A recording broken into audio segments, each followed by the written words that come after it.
जबकि supreme court ने ये समाज जबकि सुप्रीम कोर्ट ने उसके ऊपर रोक लगाई और ये शब्द उसने बार बार एक बार नहीं 10 बार बोला। मेरे पास रिकॉर्डिंग है, उसने पढ़ के नहीं बोला, सिर्फ बताया इसमें लिखा है। लेकिन उसके ऊपर एट्रोसिटी का गुना दाखिल हुआ और 2 एट्रोसिटी हो गए। उसको तड़ीपार करना चाहिए। मेरी ऐसी मांग है पुलिस प्रशासन से और स्टेट गवर्नमेंट से, उसको तड़ीपार करना चाहिए। वो 2 समाज में देश निर्माण करके मुस्लिम समाज और दलित समाज, बौद्ध समाज को लड़ाना चाहता है। हमारी ना इमाम को कोई पदाधिकारी से दुश्मनी है, ना हमारी कोई नगर सेवक से दुश्मनी।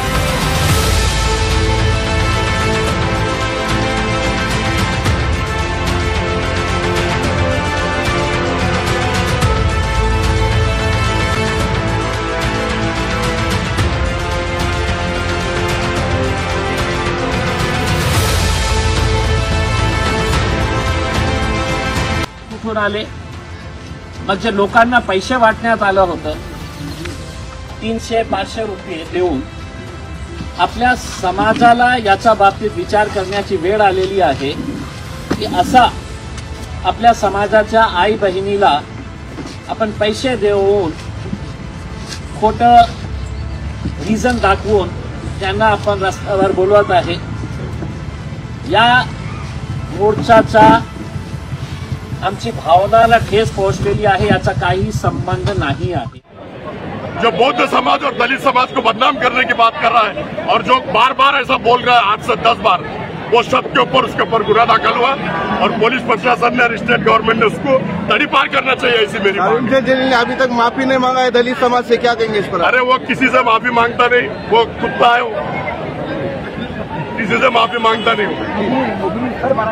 साहेब आंबेडकरांचा, डॉक्टर बाबासाहेब आंबेडकरांचा इम्तियाज जलीलचं करायचं काय? करायचं काय?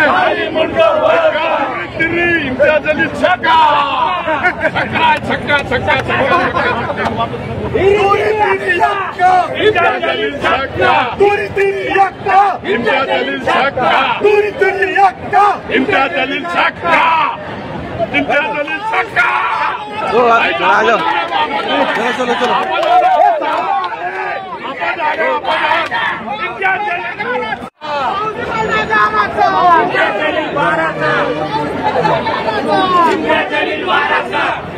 भाई आओ ना बीच में, आओ ना अंदर आओ।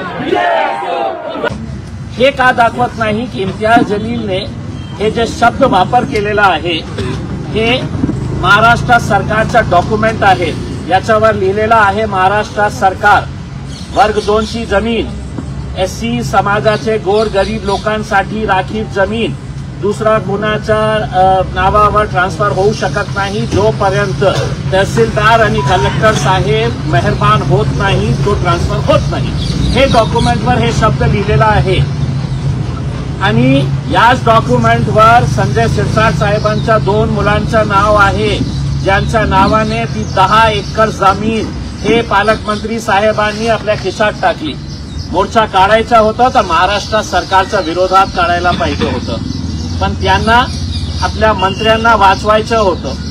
आपल्या इश्यूचे मेन मुद्दा आहे त्यांच्या कोट्यवधी रुपयांच्या प्रॉपर्टीच्या बाबतीत ते डायव्हर्ट करण्यासाठी संजय शिरसाट साहेबांनी त्यांना माहित आहे हे लोकांना आपण पैसे दिले तर हे काही करतील आणि तसं केलं। त्यांनी लाखोंच्या संख्येने येणार आहे लोक आणि आज सगळं समाजाला कळलेलं आहे की दलित चळवळ जे आहे, दलित मूवमेंट जे आहे ते खूप चांगल्या कामासाठी स्थापित करण्यात आली होती, पण अशा प्रकारचे घाणेरडे लोक त्याच्यामध्ये जेव्हा शिरतात तर कशा प्रकारे ते मूवमेंटला कसा कमजोर करण्यात येते आज त्यांनी सिद्ध करून दाखवलेले आहे। गुंड प्रवृत्तीचे लोक इम्तियाज जलीलच्या विरोधात इतके मोठे मोठे स्टेज लावलेले आहे। तुम्ही सांगा ना मला की इम्तियाज जलीलचा विरोध करत आहे, करा तुम्ही। पोलिसांवर दबाव टाकून तुम्ही आणि तुमच्या मंत्र्यांनी पोलिसांवर दबाव टाकून माझ्यावर एट्रॉसिटीचा केस केला, मी फेस करेल, मी पडून जाणारा माणूस नाही आहे। मग जेव्हा त्यांना कळलं की बाबा एट्रॉसिटीचा केस होऊन सुद्धा या माणसावर काही होत नाही आहे, होणारी नाही आहे, कारण या पोलिसांनी नियमाप्रमाणे काम केले नाही, या मंत्र्याच्या गुलामगिरीसाठी हे त्यांनी FIR रजिस्टर केलेले आहे। मग जेव्हा त्यांना हे कळलं तर त्यांनी डिफॉमेशन केस की आमचे मंत्री इतके आहे, चांगले आहे, की ते स्वच्छ स्वभावाचे आहे, काही भ्रष्टाचार केलेलं नाही आहे, हे पण कोर्टामध्ये मी फेस करण्यासाठी तयार आहे. हे लोकांना, बिनलोकांचे, त्यांना हे कळत नाही आहे का? एकदा FIR झाल्यानंतर काही नियमावली असते, काही प्रोसिजर असतं की नाही, मोर्चा बडा काढला तर इम्तियाज जलील अरेस्ट होणार करते. त्यांना माहित आहे, मलाही माहित आहे, त्यांच्या समाजाला माहित आहे, महाराष्ट्राला माहित आहे पैसे कुठून आले होते. आता तुम्हाला काही मिळालं नाही त्याच्यानंतर तर तुम्ही असं करा, आता भडकल गेट पासून ते मंत्रालयापर्यंत मोर्चा काढा, अजून तुम्हाला संजय शिरसाट पैसे देते. आपल्या आता घरबार, कारोबार, आपल्या चुला चक्की जे आहे ना ते याच पैशातून चालतं ना. मग घ्या संजय शिरसाट साहेबांकडून मंत्रालयापर्यंत मोर्चा काढा तुम्ही. त्यातल्या काही लोकांनी तुमच्या घरावर हल्ला करण्याची भाषा केली, पोलिसांनी कारवाई केली नाही, आमच्या पद्धतीने घरात शिकवू प्रसंगी घरावर कधी करणार सांगा, कधी करणार सांगा. हे मला ऐसे चिल्लर चालणार हे जे धमक्या देणारे आहे ना आपले, तुम्ही सांगा मला कधी करायचे आहे, कुठे करायचे आहे. हे सगळ्यांना मी बघितलेले आहे. किराईचे टट्टू आहे, पैसे दिले ना तर माझ्या घरासमोर नाचतील, माझ्या घरावर हल्ला करणार. कधी करणार सांगा तुम्ही. आणि ज्यावेळी करणार आहे मी पोलिसांना विनंती करणार आहे की इथे राहायचं नाही तुम्ही. अशा प्रकारचे म्हणजे दादागिरी करून हे काही लोकांना गप्प बसवण्याची भाषा करणार असेल ना, ज्या भाषा तुम्हाला करते त्या भाषामध्ये इम्तियाज जलील उत्तर देईल तुम्हाला. काही लोकांचं असं म्हणणं आहे की इम्तियाज जलील यांनी जर मग तो शब्द वापरला आहे तर ते माफी का मागत नाही का? सरकारकडून घ्या माफी. सरकारमध्ये तुमचे बाप बसलेले आहे का? या सरकारने हे काढलेलं आहे डॉक्युमेंट, ज्याला मी फक्त वाचण्याचं काम केलेलं आहे. या सरकारकडून माफी मागा ना. हे त्यांना माफी काही नाही पाहिजे, त्यांना ते 7 कोटी रुपयाच्या फाईलवर सिग्नेचर पाहिजे म्हणून हे सगळे लोक इथे जमा झालेले आहे. 7 कोटीचा खेळ आहे. आणि 7 कोटीच्या नंतर जे रमाई आंबेडकर घरकुल योजना आहे त्याच्यामध्ये जे घोळ करणार आहे, आता मी आपल्या मार्फत स्पष्टपणे सांगतो. मोर्चा झाला, आता वाट बघा काही दिवसानंतर. तर तुमची वाट कशी लावतो मी की रमाई घरकुल योजनेमध्ये कशा प्रकारे बोगस फाईल्स तयार करण्यात आलेले आहे. कोणकोणत्या नेत्यांनी, एक नेत्यांनी 500-500 फाईल्स. एका फाईलमध्ये किती पैसे मिळतात? 2.5 लाख रुपये देतात. किती? गोरगरीब SC समाजातले, गोरगरीब बुद्धिस्ट समाजाचे लोकांना. नेताजी आपल्या स्वतःच्या खिशामध्ये 1 लाख रुपया, काही नेते तर असे आहे की 1.5 लाख रुपये आपल्या खिशात 500-500 फाईल्स तयार करत आहे.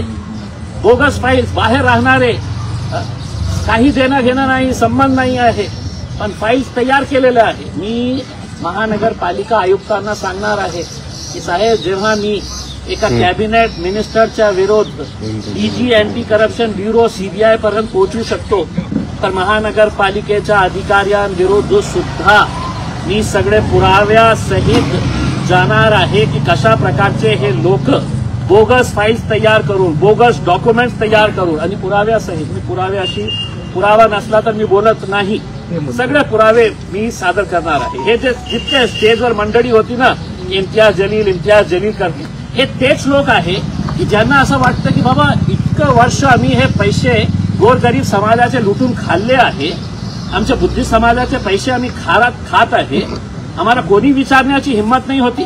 विचारणार नाही, पण मी विचारणार तुम्हाला. 7 कोटी रुपये मिळाले ना तर हे समजू नका की आपण मोठे मोठे चेन आणणार आहे, मोठ्या गाड्या घेणार आहे करके. तुमच्या 7 कोटीच्या हिशोबावरही मी माझी नजर ठेवणार आहे.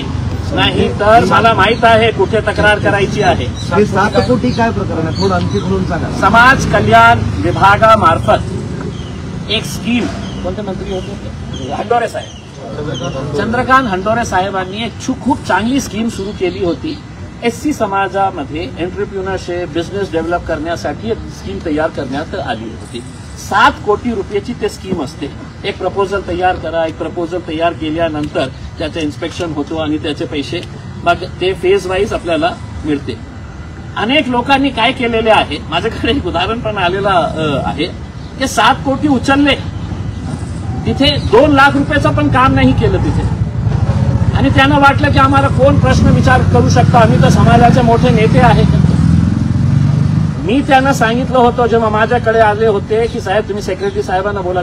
मी बोलतो, पण प्रामाणिक आपल्या समाजाशी राहा. आणि कमीत कमी 20-25 आपले समाजाचे बुद्ध समाजाचे गोरगरीब मुलं आहे त्यांना नोकऱ्यासाठी तुम्ही ह्या पैशाचा वापर करा.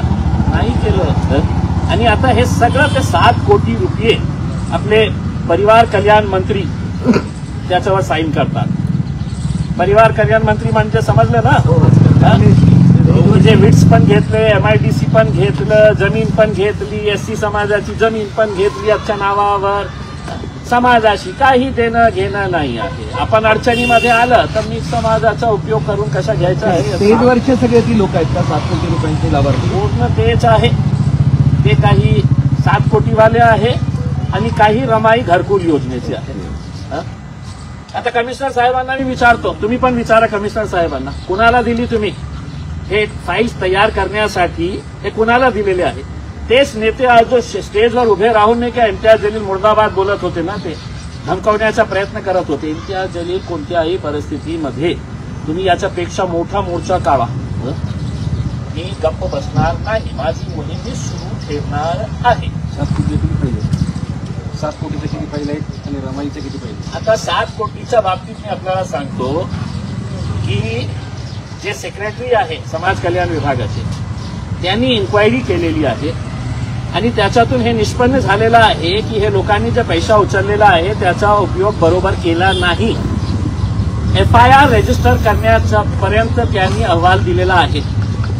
पण हे जे नेते मंडळी आहे ज्यांच्या पायावर हे सगळे बसलेले आहे की साहेब आम्हाला वाचवा, आम्ही घेतले होते 7 कोटी, चेन घेतली, गाड्या घेतले, घुमो फिरून आले, तर तुम्ही आता बाहेर काढा की ते जे सेक्रेटरीने अहवाल दिलेला आहे की यांच्यावर FIR रजिस्टर करा, तर त्यांना वाचवण्यासाठी कोणकोणते हे स्थानिक नेते मंडळी आहे हे सगळ्यांना घेऊन गेले कुणाकडे की एकनाथ शिंदे साहेब, हे लोकांनी आपले पैसे खाल्लेले आहेत, राहू द्या ना, तर त्यांच्यावर कारवाई कशा करतात? मग एकनाथ शिंदे साहेब तर मग आहेच खोके बहादूर, तर त्यांनी सांगितलं हो काही नाही होणार. आज त्यांनी मोर्चा काढला, त्यांची प्रमुख मागणी ही होती कायद्यानुसार अॅट्रॉसिटीचा गुन्हा दाखल झाला आणि त्यांना आधी तुम्हाला अटक करण्यात यावी. अरे थोडासे शिका. डॉक्टर बाबासाहेब आंबेडकरांनी सांगितलेले आहे, शिका, संघटित व्हा, संघर्ष करा. थोडेसे शिकलेले असते ना जे स्टेजवर उभे राहणारे जे लोक होते त्यांना कळलं असतं की FIR झाल्यानंतर आपण मोर्चा काढल्यामुळे कोणाला अरेस्ट होत नाही. तुम्ही काढलं मोठं मोर्चा, मग मला अरेस्ट, मी उद्या मोठा त्याच्यापेक्षा 10 पटीने मोर्चा मोठा काढू का की मला अरेस्ट होऊ नये? मग पोलीस त्याप्रमाणे कारवाई करणार का? त्यानं करायला पाहिजे. थोडं शिक्षण घेतलं असते तर त्यानं कळलं असतं की नियम असते, काही प्रोसिजर्स असते, इन्क्वायरी असते, त्याच्यानंतर हे सगळं कारवाई होतं. नाही आता अटॅक करा, आता अटॅक करा. पोलिसांकडून काही चौकशी तुमची इन्क्वायरी झालेली आहे का? आता असं म्हणाले की आता मोर्चा झाला, आता वाट बघा,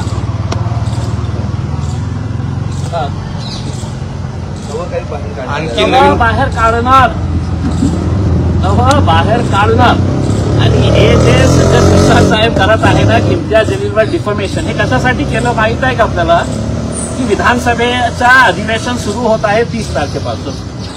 जेव्हा कोणी हे मुद्दा विधानसभेवर उचलेल तर ते उभे राहून काय म्हणणार, हो ते सगळं खोटं बोललो होतो, त्याच्यावर मी आबरू नुकसानीचा दावा दाखल केलेला आहे, मानहानीचा दावा. शिरसाट साहेब ते मान काही नाही आहे, ते मनी आहे. मनी हानी जे झालेली आहे ना आपली, त्याच्यासाठी तुम्ही हे सगळं केलेले आहे. पण मी काही दिवसानंतर अजून बॉम्ब फोडणार.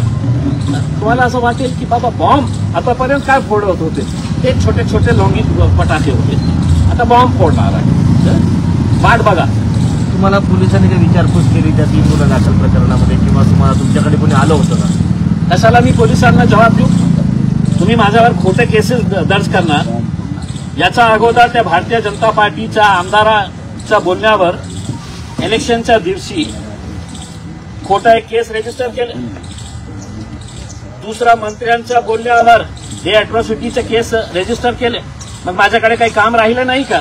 मी जाऊन बेल घेऊ, मी तुमचा जबाब देण्यासाठी? तुम्ही केलं, आता तुम्हाला काय कारवाई करायची आहे करा तुम्ही. ठीक आहे.